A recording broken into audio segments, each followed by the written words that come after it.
David Kirkham was in his garage restoring an authentic Shelby Cobra when he got the call. His brother, Thomas Kirkham, needed help fixing a Cold War-era Polish warplane. The brothers were both engineers. David was studying manufacturing at Brigham Young University, while Thomas had spent 7 years working on experimental aircraft for the military. As they inspected the damaged MiG fighter jet, the pair suddenly had an idea.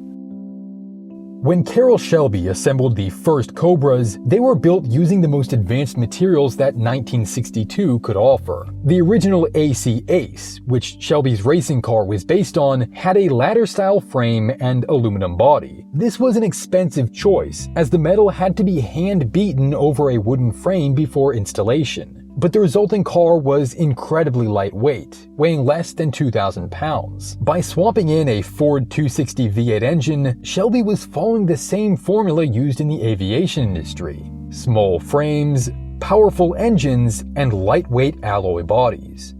Looking over the finely crafted aluminum nose cone of their fighter jet, the Kirkham brothers knew they had just discovered the perfect opportunity to make automotive history. Since the Shelby Cobra had gone out of production in 1966, numerous small manufacturers were attempting to replicate its roaring engine and alluring curves. But unlike the originals, these replicas used a fairly new material called fiberglass. It was significantly cheaper and easier to work with than aluminum, with properties similar to plastic. Inconsistent quality meant these early kits were largely panned as rip-offs, but the demand for Cobras still outpaced the original supply of just 998 examples. The Kirkham brothers knew that if they could take advantage of the same manufacturing processes used to build aluminum fighter jets, they might be able to build a Cobra that made even Carol Shelby jealous. A few days later, David Kirkham was on a flight to Poland, heading to the factory responsible for building his brother's Soviet MiG fighter. Communicating with only a Polish-English dictionary and math formulas scratched into the dirt floor, he was able to establish a production line for his dream Cobra. The Polish factory would be responsible for building the body shells, made from aircraft-grade aluminum and polished to a mirror finish. Unlike the soft, pure aluminum used on the original Cobras, the Kirkham replicas would use a unique Soviet alloy for increased strength and thickness. You try that on an original car and it would squish it flat. After forming the metal into the proper shape, these shells would be shipped overseas to the Kirkham factory in Utah, where the body and frame could be joined together. Depending on the customer's preference, the cars could be delivered fully complete or as a rolling chassis with no drivetrain, allowing the customer freedom to install whichever engine they wanted. Carol Shelby was at first skeptical of the Kirkham Cobra. In an interview with AutoWeek, he said, "Let's see if people would rather buy from Carol Shelby or some guy who goes off to Poland." And considering the quality of other kits that existed in the 90s, it's easy to understand why. But after seeing one in person at the Monterey Historic Races in 1997, he quickly changed his mind.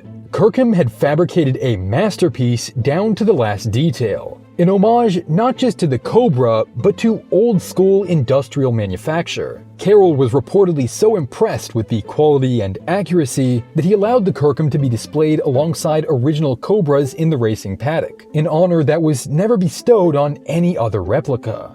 Years later, Carroll would strike a deal with Kirkham to use their aluminum bodies on his own continuation cars, selling them with real Cobra badges through Shelby American dealerships. Like the originals, the Kirkham Cobras are offered in two primary body styles: the 289 and 427. The 289 has a simpler, flatter style called the slab side, while the 427 is beefed up for larger engines. It's considered the more aggressive of the two body styles, with wider fender flares. Each style is also available in a basic street configuration or upgraded competition model, which will include features such as a side exit exhaust and hood scoop. They're also offered with stripes, but they aren't painted on. Instead, they're sanded into the bare metal, showing off the raw elements.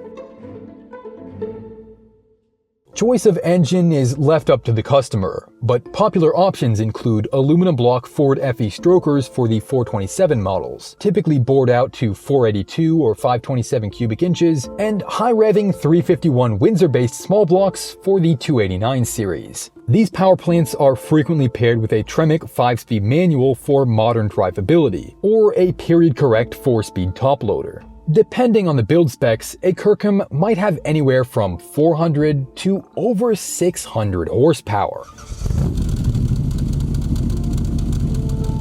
As a small and hand-built operation, Kirkham can also customize models upon request. Most modifications seek to enhance the authentic Cobra experience with new materials that push the boundaries of engineering. Oracle CEO Larry Ellison once ordered a full billet Cobra in 2006. Rather than using the typical welded steel tube frame, the entire chassis was machined from solid blocks of 6061 T6 aluminum. This made it a world first, the only chassis ever assembled with no stamped or welded parts, flexing the machining capabilities offered at Kirkham.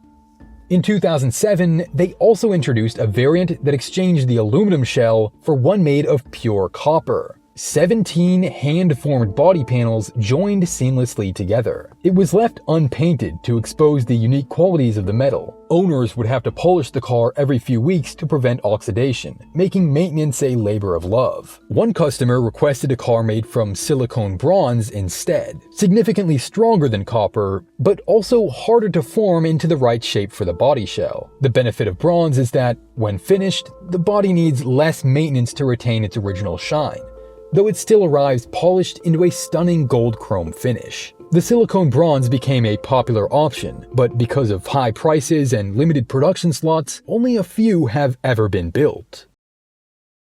Today, Kirkham Motorsports has produced over 1,000 Cobra replicas. They've sold them to tech billionaires, Saudi princes, and everyday enthusiasts alike. They're still lauded as the best modern Shelby Cobra that money can buy, if you have the money. The early cars were sold for about $60,000 to $100,000, but today, completed examples cost closer to $250,000. The copper and bronze variants will easily add another 6 figures to that price tag. Used models typically retain their value well, selling in the $150,000 to $200,000 range, roughly the same price as an entry-level supercar. The Kirkham Cobra is not a car that everybody should own. Unlike the DIY kits offered by competitors like Factory 5 and Shell Valley, Kirkham abandons accessibility and practicality to build the most authentic, high-quality Cobra at any cost. Combining forgotten metalworking techniques with subtle engineering refinements under the skin, Kirkham Motorsports created a Cobra so perfect that even Carol Shelby wanted one. Thanks for watching this video, and make sure to check out my channel for more kit car, replica, and Shelby Cobra content.